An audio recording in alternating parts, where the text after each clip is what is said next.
जय श्री श्याम। मैं डॉक्टर प्रीतिका आपका आयु daily herbs and things channel में स्वागत करती हूँ। आज हम बात करेंगे गिलोय प्लांट के बारे में।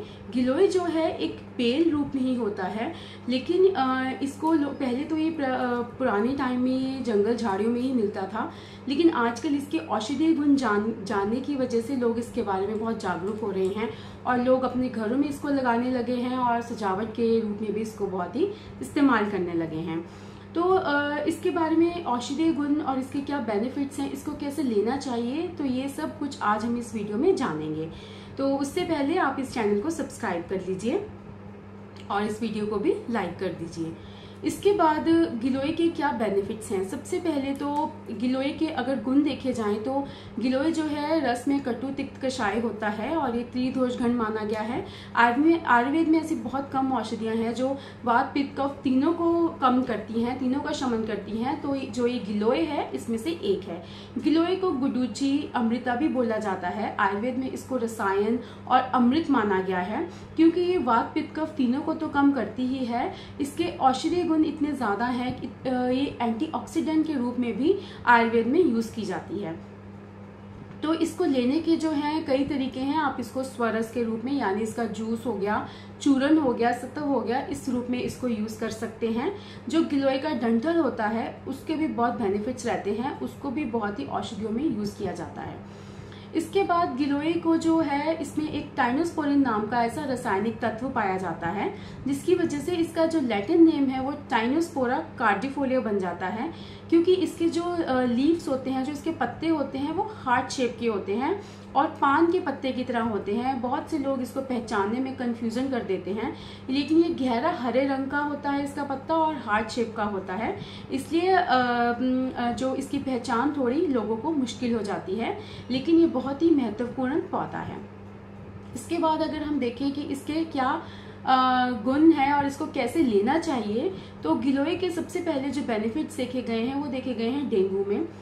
डेंगू फीवर में गिलोय को आप कैसे लें, तीन चम्मच गिलोय लेकर, इसका रस लेकर आप 1 कप पानी में इसको मिलाकर 2 बार पेशेंट को दें। इससे जो डेंगू के इफेक्ट्स हैं वो तो कम होंगे ही एंटीपायरेटिक होने की वजह से, और जो भी बॉडी पे डेंगू की वजह से इफेक्ट्स हो रहे हैं उसका प्रभाव कम हो जाएगा।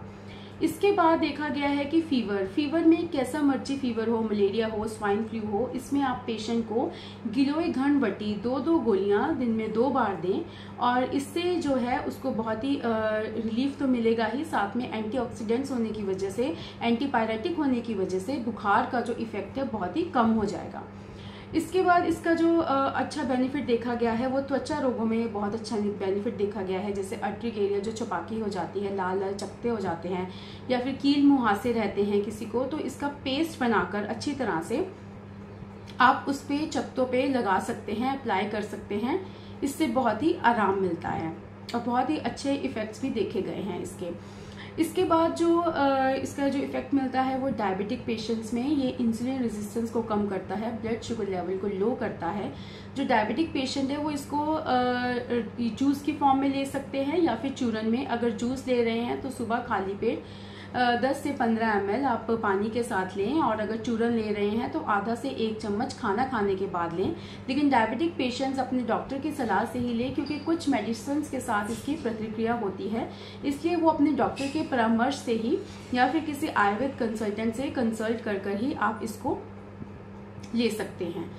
इसके बाद जो इसके जो अच्छे इफेक्ट्स देखे गए हैं वो देखे गए हैं कफ में एंटी एलर्जिक होने की वजह से किसी को बहुत ज़्यादा खांसी रहती है तो आप इसका काढ़ा बनाकर उसमें शहद मिलाकर दिन में 2 बार खांसी में लें। इसको बहुत ही अच्छा इफेक्ट आता है और आपको जो कफ है उससे रिलीफ मिलता है। इसके बाद किसी को इंडाइजेशन रहती है, अपच है या कब्ज की समस्या है, वो लोग रात को इसका चूरन आधे से 1 चम्मच पानी के साथ लेकर सोएं। इसके जो कब्ज, अपच, गैस, एसिडिटी जो भी इसकी समस्या है वो सब इसके बेनिफिट्स मिलेंगे। इसका बहुत ही अच्छा प्रभाव है। इसके बाद इसका इफेक्ट देखा गया है किसी को गठिया की प्रॉब्लम रहती है, पेन स्वेलिंग बहुत रहती है, तो ये पेन स्वेलिंग को कम करता है। उसमें आप इसको जूस है वो पेशेंट को दे सकते हैं, तो उसमें इसका अच्छा इफेक्ट देखा गया है। पेन और स्वेलिंग को ये रिड्यूस कर देता है। इसके बाद इसके जो इफ़ेक्ट्स देखे गए हैं वो देखे गए हैं लीवर इन्फेक्शंस में भी, क्योंकि ये टॉक्सिन्स को रिमूव करता है बॉडी से। आप इसका जूस लें, स्वरस लें, और जो टॉक्सिन्स हैं बॉडी से रिमूव करता है और लीवर को थोड़ा रिलीव करता है। तो इसके बेनिफिट्स जो हैं और इसको लेने का तरीका क्या है वो तो ये सब है, लेकिन किसको नहीं लेना चाहिए? जो भी प्रेग्नेंट लेडीज़ हैं वो गिलोय का इस्तेमाल ना करें, क्योंकि इसकी जो तासीर होती है वो उष्ण होती है, ये गर्म तासीर का होता है। और जो लोग जो लो बीपी के पेशेंट्स हैं वो भी इसका प्रयोग ना करें। और जो ऑटोइम्यून डिसऑर्डर से ग्रस्त रहते हैं लोग, मल्टीपल स्क्लेरोसिस है, आरए के पेशेंट्स हैं, वो इसका यूज़ ना करें, क्योंकि इसके बहुत ही ज़्यादा इम्यूनिटी बूस्टर होने की वजह से ये जो है बॉडी पर उल्टी प्रतिक्रिया कर सकता है। इसलिए आप अपने डॉक्टर के परामर्श से ही ऐसे पेशेंट्स इसको यूज़ करने की सलाह देते हैं। और जो जिनकी कोई सर्जरी होने वाली है वो भी पेशेंट्स उससे पहले गिलोय का इस्तेमाल ना करें। और अगर आप गिलोय का इस्तेमाल करते हैं तो कुछ टाइम यूज़ कर इसको बंद कर आप फिर इसको शुरू कर सकते हैं, और बहुत लंबा इसका प्रयोग ना करें। तो इसके बाद अगर आपको ये वीडियो अच्छा लगा हो तो इसको लाइक और शेयर ज़रूर करें। तब तक के लिए नमस्कार।